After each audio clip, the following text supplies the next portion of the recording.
my goodness. Okay, I have to go back to my high school teaching days real quick, if you just allow me, and this is not even in my speech, but whenever someone would do something phenomenal in my class or in the gospel choir or in my English class, I would say, shout out, and then everybody would shout out that student. And so if you don't mind, and this is not in my speech, but if you don't mind, I want to give the class of 2024 a shout out. When I say shout out, I want the class of 2024 and family and everyone to say shout out right after me, but not like this, shout out. Not like that. I want to really hear you. Let's try it. Shout out. Shout out. Whoa. I think that's one of the best shout outs I've ever heard. Thank you so much, Marty. Good afternoon, class, graduating class of 2024.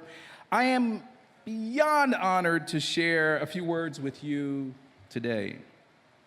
But before I go any further, my parents used to say, well, they still say, never forget the bridge that brought you over and give honor where honor is due. And I don't want to go any further without personally thanking Dean Long and celebrating her leadership at Harvard Graduate School of Education.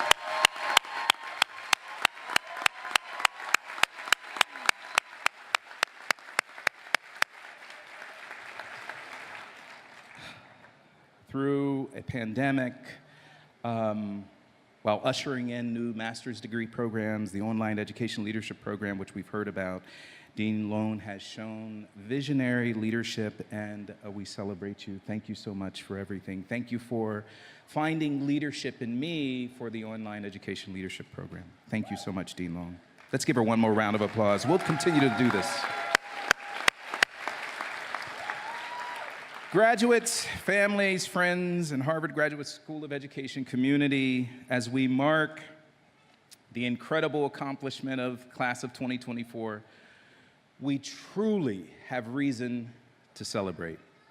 In my faith tradition, when there's something to celebrate, we have what we call a praise break. A praise break is a symbol of joy, an enthusiastic embodiment of gratitude for a gift from above, usually accompanied by fast-paced music, moving of the body, and lifting up your voice in thanksgiving. Make no mistake about it, you might not see my body moving, but I'm doing a praise break in my spirit right now. Graduates, your determination, passion, and commitment make me want, and so many others want to celebrate. The wonderful thing about a praise break is that it can lift up jubilation praise for someone else's success. So although you may not be graduating right now, you're here with someone, you can give a praise break, you can give celebration for them and their success. No matter what difficulties I am facing, or you may be facing, if you have a reason for joy, if someone else has a reason for joy, you have a reason for a praise break. Family and friends of the graduating students, because of your loved ones' accomplishments, you have a reason to celebrate even if you're struggling in some situation or some circumstances. Graduates, you, of course, have a reason to break out in praise. You were not only accepted into one of the most prestigious educational institutions in the world, but you've persevered through every class, paper, and test. And tomorrow you'll cross the official finish line with a diploma in your hands. I'm sure you had all kinds of different reasons for applying to Harvard, but from knowing and teaching many of you, I suspect that a primary motivator for your pursuit of an education degree from this institution was love. As a matter of fact, everybody say love.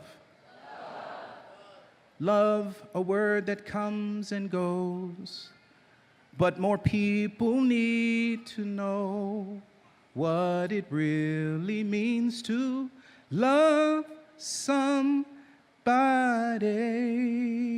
Love for teaching, love for learning, love for students, love for family and communities. Within each of you, I see transformative and what I would like to call radical love. Turn to your neighbor. We do this in my faith tradition also. Turn to your neighbor and say, radical love.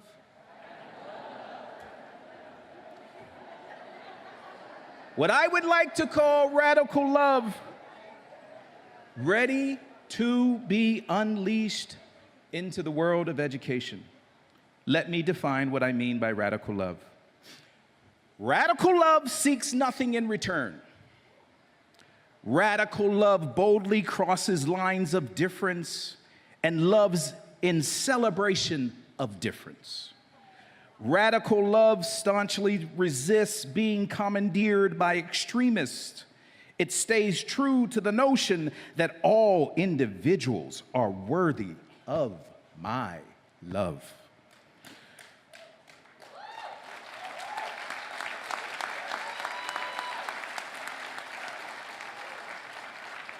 All individuals are worthy of my love. Radical love stands up for those whose voices get shouted down, whose numbers are small enough to be overlooked. Radical love seeks to listen and understand others' stories, not just my own.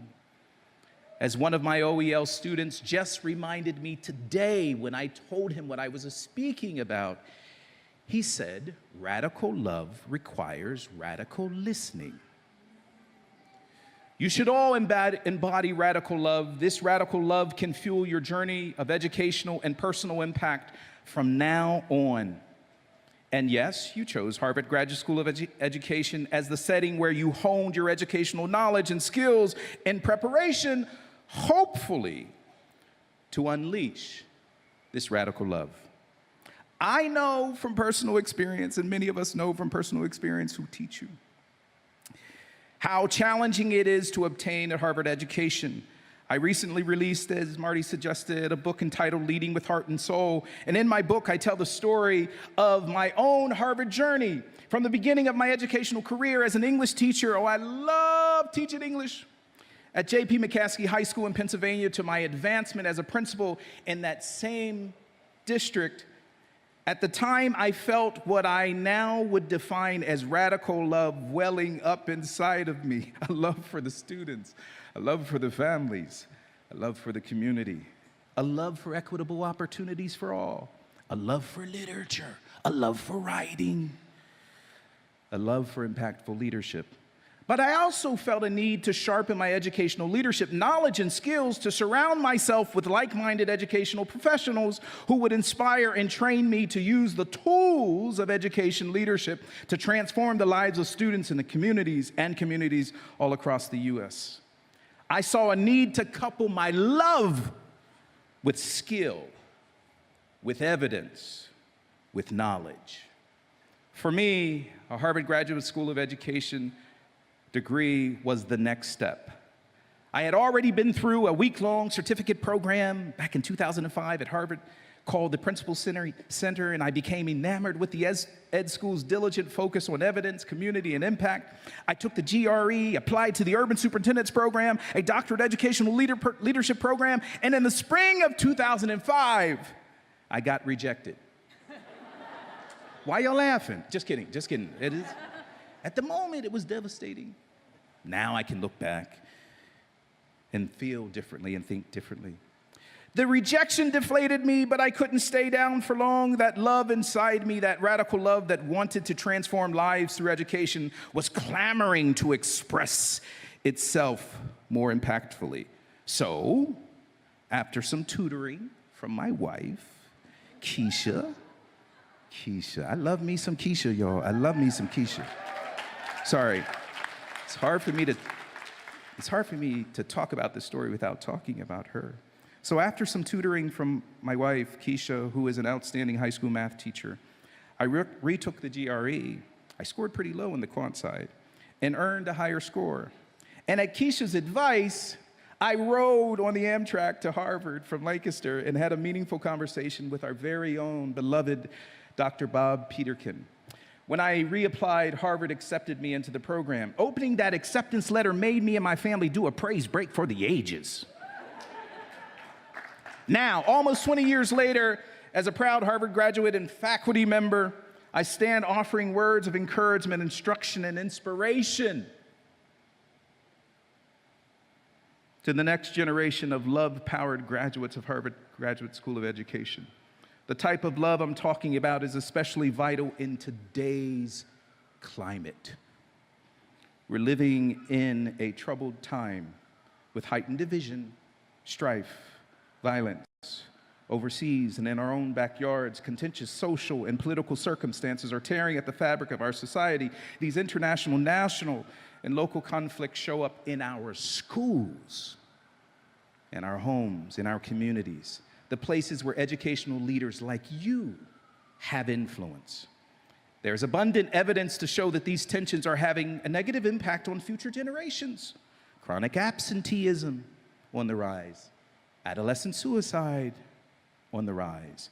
And there has been a marked decline of what the OECD, also known as the Organization for Economic Cooperation and Development, calls traditional binding powers.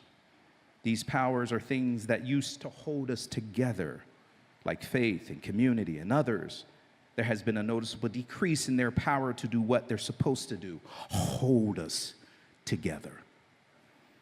What's the role of educational leaders in the midst of such challenges? How can we mobilize radical love to make ourselves part of the solution? Two things come to mind as a possible answer to that question: our words and our works. Everybody say words, works. Allow me to explain. There's a book I've turned to constantly over the years for insight. Here it is. The words of Martin Luther King, Jr. I like to keep it in my pocket, and I leaf through it during airport layovers, Uber rides, or after my devotional time in the morning. The book has many profound nuggets of wisdom, but one has stood out to me recently. When Martin Luther King Day first became a national holiday in the U.S., then President Ronald Reagan gave a proclamation. In that proclamation, he stated, and I read from the text itself, "This year marks the first observance of the birthday of Dr. Martin Luther King Jr. as a national holiday. It is a time for rejoicing and reflecting. We rejoice because in our short life, Dr. King, by his preaching, his example, and his leadership, helped to move us closer to the ideas on which America was founded. We reflect on his words and works." The nation was honoring Dr. King's legacy because his words and works made an indelible change in our society. What he said and what he did were the two things that stayed with people, which stayed with us. He unleashed radical love on the world through his words and works. Harvard Graduate School of Education graduate, in that same way, people will know you and will know your love by your words and by your works. When you get done with a day of educating, or a year, or a decade, or a lifetime, people will remember you by what you said and what you did. The students you teach, the teachers you lead, the schools and districts you touch, the curriculum you design, the foundation and nonprofits you influence. They will remember you by your words and your works, the urban, suburban, and rural communities, the counties where you lead, the countries where you lead, the parents and guardians who entrust their children to you. Your words and works will be the sign of your love for them. When the days grow long and tiring, when the work of education feels arduous, when radical love can make us persevere. When we grow discouraged or frustrated, when we can turn to the many sources of love in our own lives to give us strength. Some of those sources are sitting right beside us. We can turn to family and friends, some of whom may be looking on with pride at this very moment, even virtually. We can look to our Harvard network for the boost of energy and purpose to take us through the next day or year of serving and loving. We can look to our diverse traditions of faith for ancient wisdom on how to embody love that passeth all understanding. I began by sharing the idea of a praise break, an important practice in my faith tradition. My Christian faith has been one of the most abundant suppliers of radical love in my life, but love is a common thread in so many faiths, traditions across the world. I am not the exclusive holder of what it means to love through faith. Whatever source you draw from, I implore you today to draw deep from the well of radical love. People are thirsty for this love. This degree you've earned is not a marker of your status or intelligence to be flaunted upon before others. It's not a ticket to get you the cushiest job, although you do need to get a job. Your degree is a tool to amplify your words and works to more effectively bring your radical love into the world for the purpose of learning, healing, and uniting. Radical love means we fight for what's right, just like Dr. King did. Let's all remember what Mahatma Gandhi once said, the future depends on what we do in the present. I encourage you to teach, lead, vote, speak out, protest, and take action like your life depends on it. And do all of those things from a place of love for one another, even those you disagree with.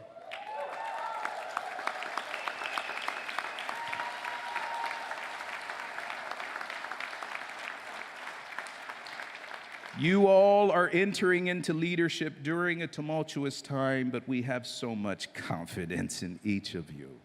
I cannot wait to see what words and works of radical love you produce. In fact, I'm ready for a praise break right now, just thinking about it. Everybody stand on your feet, because Marty said we're going to sing. I have to have you sing. Stand on your feet real quick, real quick, real quick. Everyone repeat after me. Repeat after me. You're going to become my choir. I have never had a choir this big, but you're going to become my choir. Look at your neighbor and say, you're going to sing.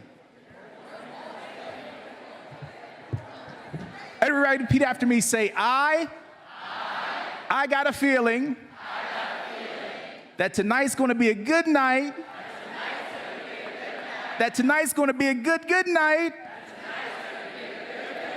So that's the Black Eyed Peas version, but we changed it up a little bit. It goes like this. I got a feeling that today's gonna be a good day, that today's gonna be a good day, that today's gonna be a good day. You started to sing with me before I even finished, so let's do it together. Ready? 1, 2, ready, sing. I got a feeling that today's gonna be a good day, that today's gonna be a good day, that today's gonna be a good day. Now, I changed it up just a little bit for educators, and you are educators, you're educational leaders. It goes like this. I got a feeling that I'm making a difference in kids' lives, that I'm making a difference in kids' lives, that I'm making a difference in kids' lives. Now, you don't have to get up that high if you don't want to. If you're a fella, you might be, I got a feeling.